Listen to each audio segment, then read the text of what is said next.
You definitely deserve everything you think you should have in life. Not later, not 10 years from now, not when you retire, not when your kids are gone, not when you're old and in the home. Right now, today, you deserve everything you want today. Welcome to the Let's Talk Shit podcast. I am your host, Lisa Garrett. I am a wife, mom of 4 boys, 2 German Shepherds, and I'm a gut and psychology practitioner. Look, I know you've done all the things with diet and exercise, and I also know that your health means the world to you. I'm going to show you how your gut health is the game changer to your weight, your confidence, and your stamina. So if you're ready to become the shit in your life, then let's jump in. Hello, everybody, and welcome back to another episode of Let's Talk Shit. So whether you're listening to this or watching the video, I just want to, first of all, thank you for listening. Thank you for sharing it. Thank you for giving me your comments. I love that this podcast is reaching people and inspiring them. So I have nothing but gratitude to be able to do this. I guess I've kind of always wanted to. I was kind of always told my whole life just to be quiet, or don't talk back was what I was told. Don't talk back. I was scolded till I left home. You're always talking back. Here's a fun fact. My real name is Alisa, A-L-I-S-A. And so there's only one person that has called me that my whole life, and that is my father. And I've talked about him before. I'm going to have him on this podcast this year. It's going to happen. But until then, he would say Alisa, and he would like kind of lower his chin and raise his eyebrow, and it usually meant that I was in trouble.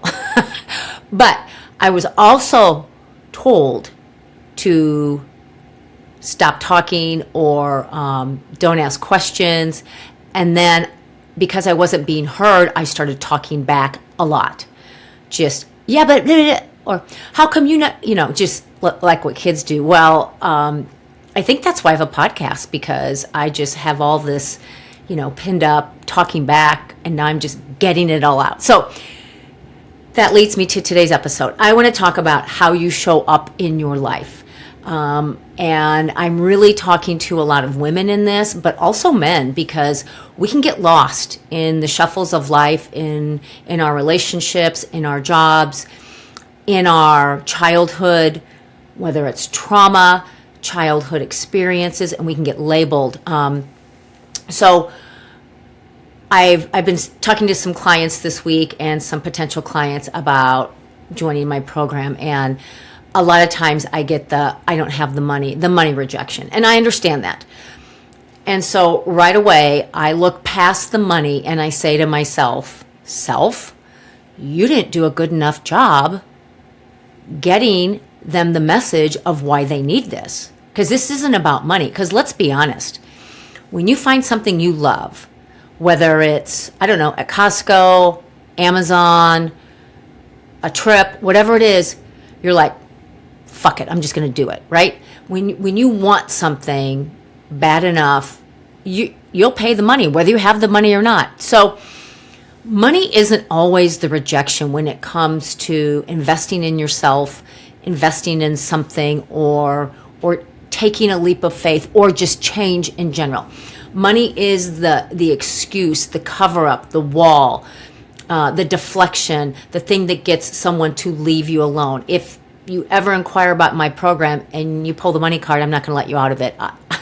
I'm not going to pressure you. I'm not saying I'm doing that. But I want you to get real about why you feel you can't do it. So back in episode 1, I talked about from celiac chaos to health. And when I was in my darkest days of my gut health, and no one really knew, I didn't really know how dark it was until I look back on it and I share it. And in some ways it was kind of like a slow trauma. I honestly didn't think I was going to live to see my kids get to high school, because I know how I felt in my body. I felt like a zombie day in and day out. And on top of that, I still got up to run.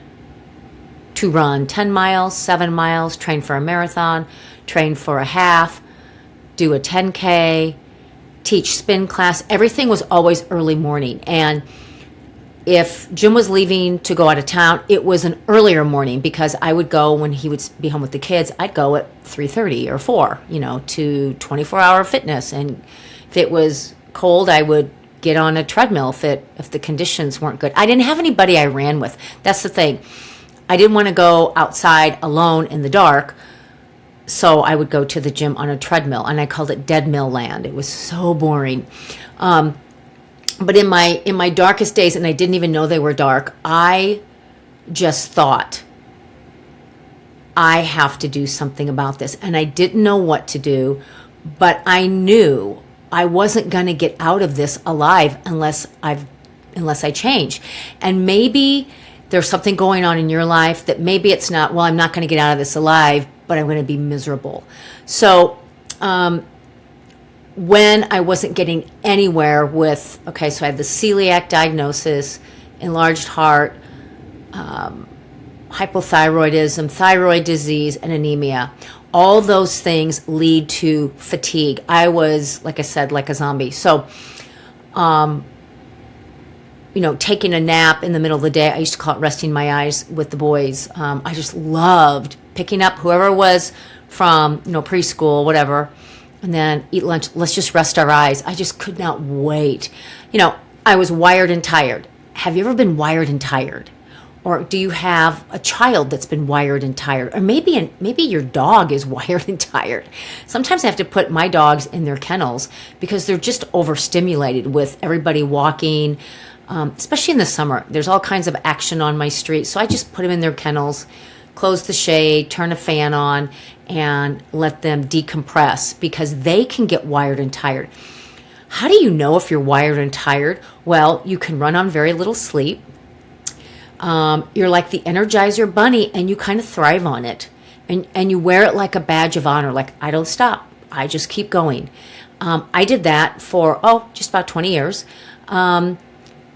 You either get sick a lot or you don't get sick at all. That could go either way. I mean, I had little kids, so I was getting sick, not too bad. But there are times when I got sick and it landed me like in bed sick. You work out even though you don't feel well. And then when you're done, you say, that felt great. That wired and like you crave more wiring, you crave more activity, you crave more movement. And really, I think what you're craving is a little bit of a dopamine that you're not getting probably elsewhere in your life, right? So the celiac was all set in stone, and then I found this doctor in England, and she presented what I found to be very interesting and a possible solution to me getting healthy. So I bought her course for a measly 10 grand. Did not have 10 grand sitting around. At the time, I didn't have it. So I got a couple credit cards, 5,000 here, 5,000 here, bought a plane ticket to Chicago and stayed there for, 4 days in a hotel. And, Jim was like, oh, okay, whatever. And he wasn't like, whatever, but he was just like, whatever it's going to take to help you get healthy. He didn't stand in my way at all. Like, I have the most supportive husband. He just said, I trust you. I trust you know what you're doing. So I go and I take that leap of faith. Now, I share this with you because, again, the money objection to not changing is bullshit, and you know it. It just is. We use it as a front. We use it to detract. We use it to block. We use it to keep us safe. Your mind is saying, Lisa, $10,000? You don't have that. What are you doing? Blah, blah, blah, blah, blah. All the reasons why I shouldn't do it. But in my body, I'm like, I don't have a choice. What's it going to cost me if I stay here? That's the bigger question. What will it cost me if I don't do something? Now, you have to find what aligns with you. So when you find something that speaks your language, that aligns with you, you need to jump on that. There's a reason it has come across your path and it's aligning with you. Okay?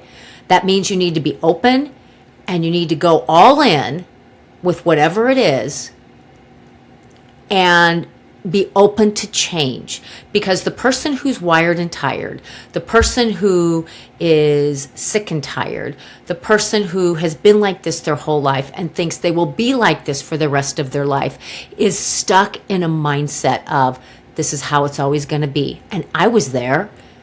I'd been there for already 20 years. Why would I think it would be any different? Because there wasn't a medical doctor telling me. And listen, 20 years ago, I trusted all of my doctors. And I would trust the doctors I see now, but medical is a whole different ballgame now, right? So when you find the program, the coach, the investment, whatever it is, the information that aligns with you and makes sense to you, you got to jump on that. Because what is the expense to you if you don't do something? Mine would have been, I mean, at some point, everybody crashes and burns when you don't feel well. Everybody does. And you don't do the change thing until I think you're rock bottom. I was rock bottom. So whether it is weight, addiction, trauma, mental health, relationships, whatever it is, you almost have to get to that rock bottom of the only way is up before you make a change, because it is so easy to stay stuck, because our head, our brain says, stay safe, stay stuck. That's safe. Even though it's not fun, even though you don't like it, even though it doesn't make any sense, stay stuck. But then your gut might be telling you, you got to do something. There's a better way. I know there's a better way. And how do you know that your gut is right? When you find something that speaks your language and aligns with you. Okay? And that's what happened to me. I found this doctor. Without a hesitation, I made that decision. And I knew it was the right decision. It was crystal clear to me. And then when I came back from Chicago, of course, I was talking to Jim every night, about the course. And he's like, that sounds great. I said, I'm doing it. And I came back and I did it like it was my part-time job for 3 months. I just hit the ground running because I didn't have a choice. And much of what I was being told to do was different than what I was doing. I was working out a lot. I was told to stop working out. Well, that wasn't going to happen.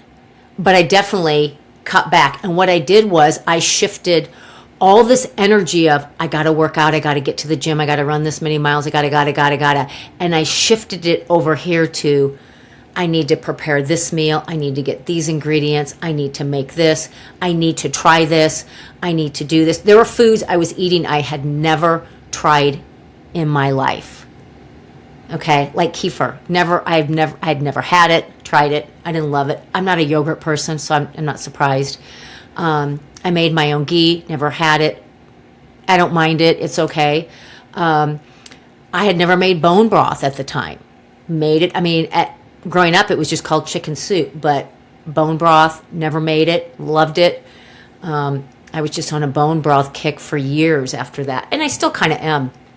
But I had to have an open mind to do things different, to reach down deep, and mainly to get uncomfortable. I had to get uncomfortable with myself, and my brain the whole time is saying, you know what? Just eat the oatmeal that you've been eating. Just eat the eggs. Eggs could be on the no-fly list. That's one of those foods that is healthy, but not healthy for everybody. So I had to do the elimination of taking eggs out and putting them back in, and tracking my Bristol and doing all the things that I have, my clients do. I took the program I did, and with my own experience, that's why I can coach through it, because I actually did it. And I think that's what makes some coaches really, really good coaches is that they have walked where you've been. So they understand. They understand the rigidity of not changing. They understand the need to want to change, but not necessarily trusting the process either. It's scared to trust something you've never done, which is promising you X, Y, and Z. Well, I didn't have any other options. I had no more options. I didn't have anybody in my corner. I had zero options. So I had to do it. And when you have other options, you don't go all in. You say, well, there's this. Well, I don't know, because there's that. But when you don't have other options, you go all in. And then you become very clear on getting uncomfortable. Okay?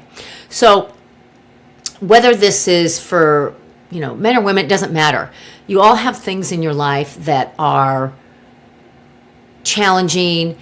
And to the uncomfortable point, if you're in your life right now and you're working, or you're getting ready to retire, or you're retired, or you're starting off building your family, like anything that makes you uncomfortable is allowing you to grow. So if you're doing the mundane work of life, 8 to 5, get up, go to work, come home, eat dinner, get on your iPad, iPhone, whatever it is, watch Netflix, go to bed, start over. If you're in the rinse and repeat cycle of life, you have to get more uncomfortable because you're not growing.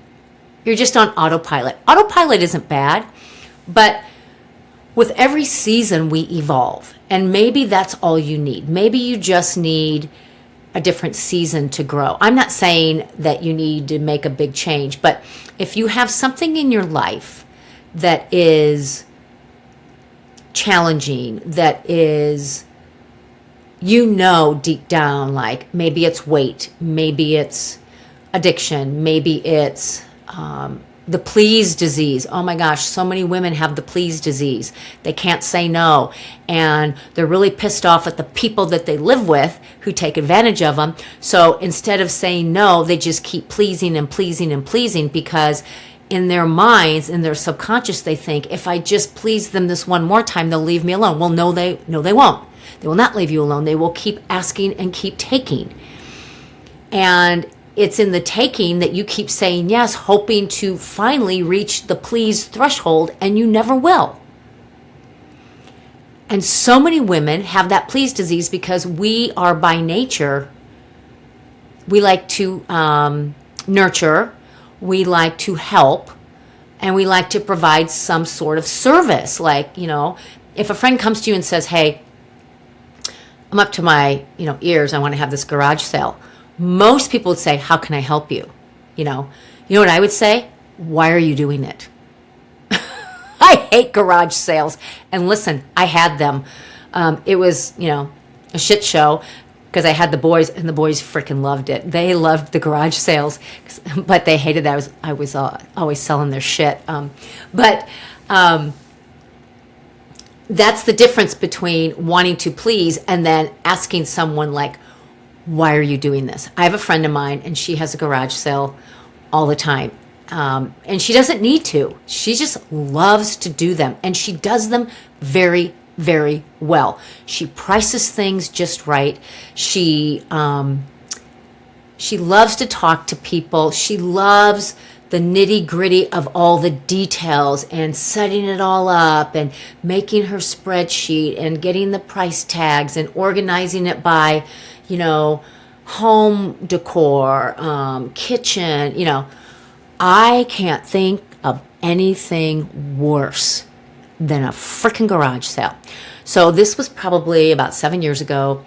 I go over to a garage sale just to go let the boys hang out and sit. No, it was 7 years ago. Yeah, the kids were older.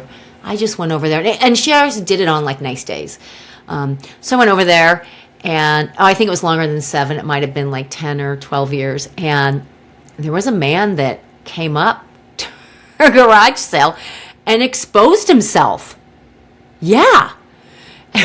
When I showed up, there was a cop car there. I'm like, what happened?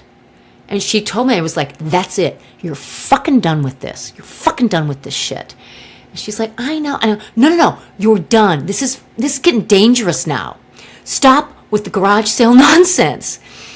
I don't think she might have had one more after that, but her husband absolutely hates it when she has a garage sale because he has all this shit in the garage and he hates it. He's like, I'm just going to take all that crap to Goodwill or, whatever. She's like, no, I'll sell it. So after some guy exposed himself, I think it was kind of a wake-up call of, you could be victimized at your own house in your garage by anybody. How weird to have someone expose himself in your garage. Ugh. So the point of the garage sale is like, if you don't need to have them, don't do them. Like, why would you put more work on yourself? Take your shit to the Goodwill or St. Vincent de Paul or, Lydia House or Open Door Mission and get the slip of paper and take the tax write-off. Like, why would you nickel and dime your old shit? And if you love doing that, take that energy and put it elsewhere. Because it's those kinds of things that, are you avoiding? It's kind of like the please disease. Are you avoiding something because you don't want to deal with this? So you do something like a garage sale that takes all your time and energy and gives you a reason to complain and be tired. I'm not saying my friend was complaining. She loved it. She complained when her husband said, don't you dare have another one. I don't want all this shit in my garage. And I don't want strangers at my house. And rightfully so. So I guess the moral of the story is,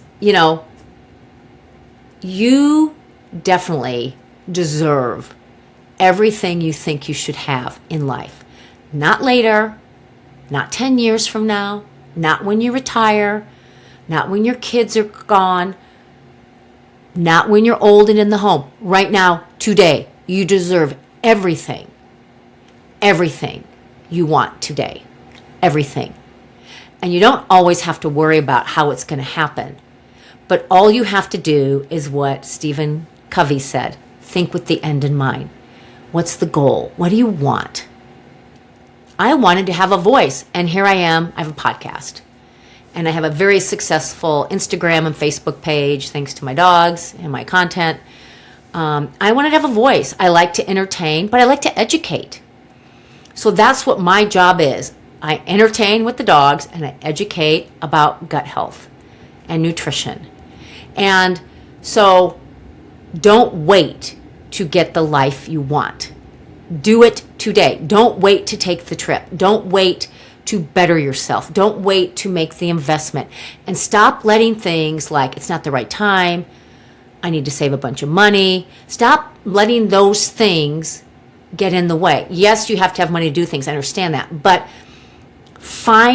get creative. Get creative with a way to make it happen, because there's probably, if there's something inside of you saying, take the trip, go to Chicago, fix your gut, Lisa, sign up for Simply the Best, retire today, retire next month, sign up to do a hike at Yellowstone. I don't know, something like that.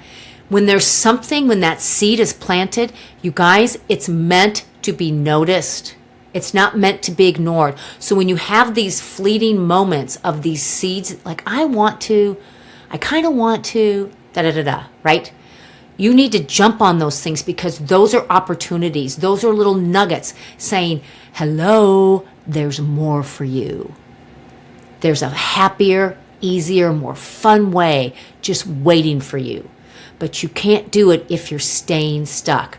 So ask yourself, what is the price I'm paying at staying stuck? Whether it's in a job, a relationship, health, weight, what's the price? And you don't want to hit rock bottom, because sometimes rock bottom doesn't have a way up. It doesn't have a way up. And it might be too late, and you don't want that.